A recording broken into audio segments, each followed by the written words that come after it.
नमस्कार। पॉलिटिक्स में आप सबों का स्वागत है।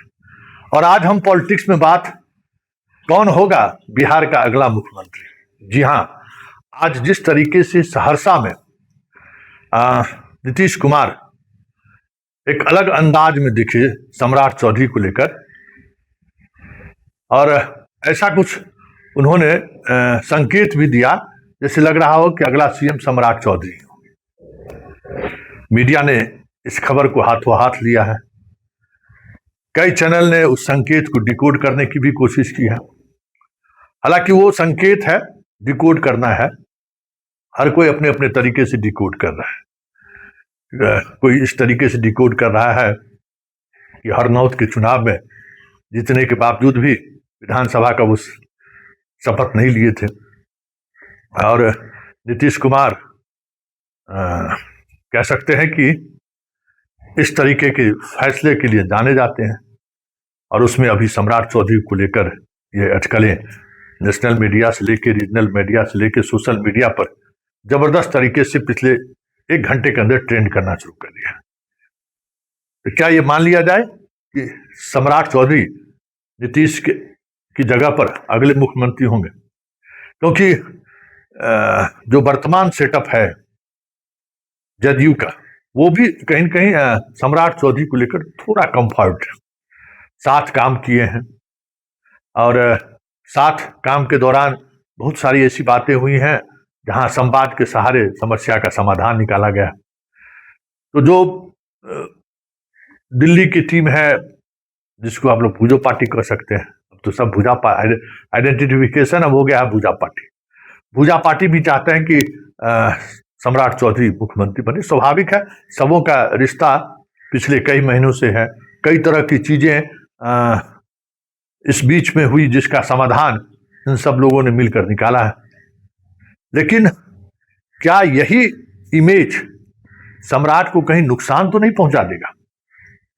क्योंकि एक तरफ यह भी चर्चा जोर पकड़ने लगी है कि नीतीश के हाथों से हम बागडोर लें और जिसको हम बागडोर सौंपे, अगर उस व्यक्ति को लेकर यह इमेज पब्लिक डोमेन में जाएगा कि यह मुख्यमंत्री नीतीश कुमार की इच्छा से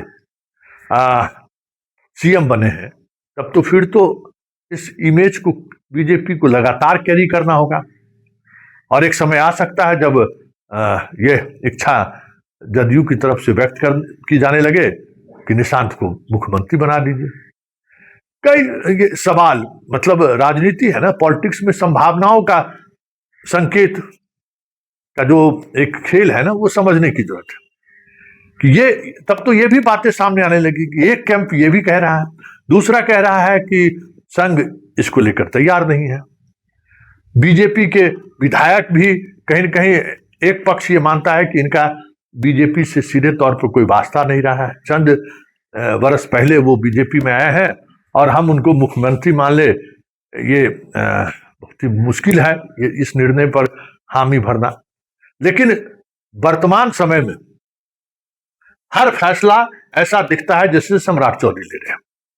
गृह मंत्रालय का मसला हो, नीतीश कुमार के सत्ता से पदच्युत करने का मसला हो, कहीं न कहीं लीड करते हुए सम्राट चौधरी दिखते हैं।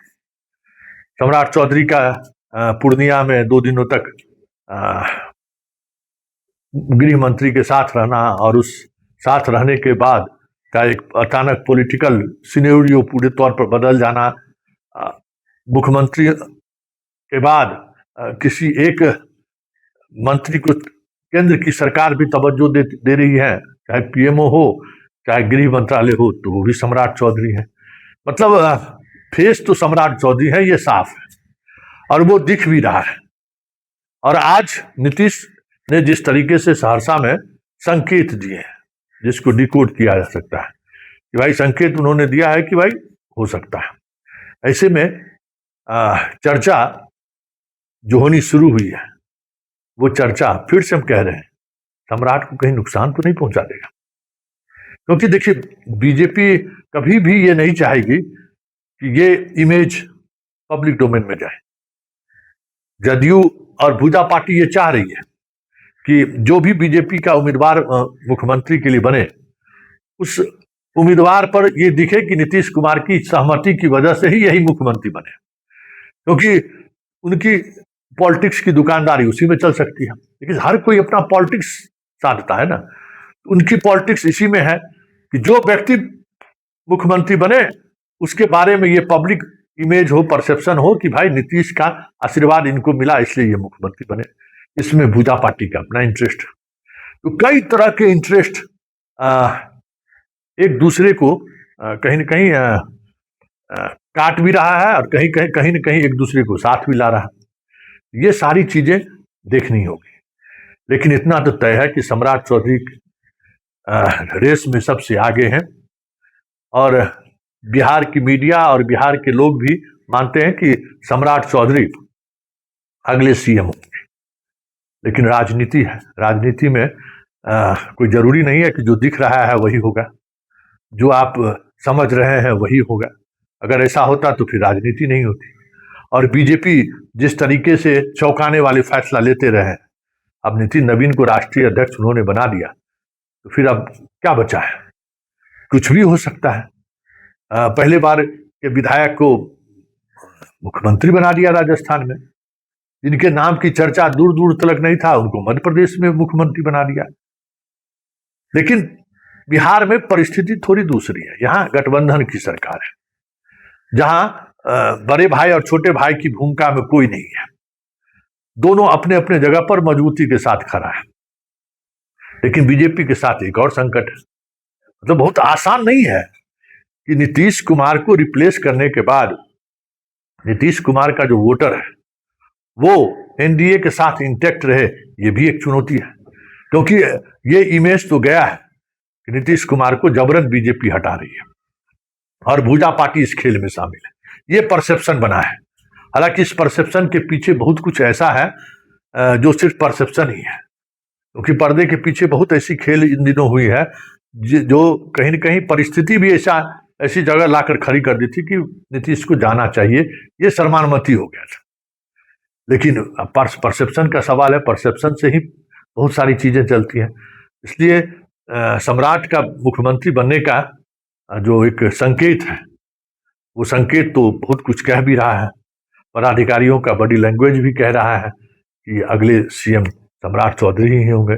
भले लोग दिल्ली में कैंप कर रहे हैं, लेकिन बिहार का जो मिजाज है, मौसम वैज्ञानिक जो कह रहा है, वो तो यही कह रहा है कि भाई आने वाले समय में सम्राट को रोकना थोड़ा मुश्किल है। सर्वानुमति की तरफ लोग बढ़ रहे हैं, लेकिन तय तो दिल्ली होगा। और दिल्ली में सम्राट शाह के अतिरिक्त किनको अपने तरफ खींच लाते हैं, ये भी देखना दिलचस्प होगा।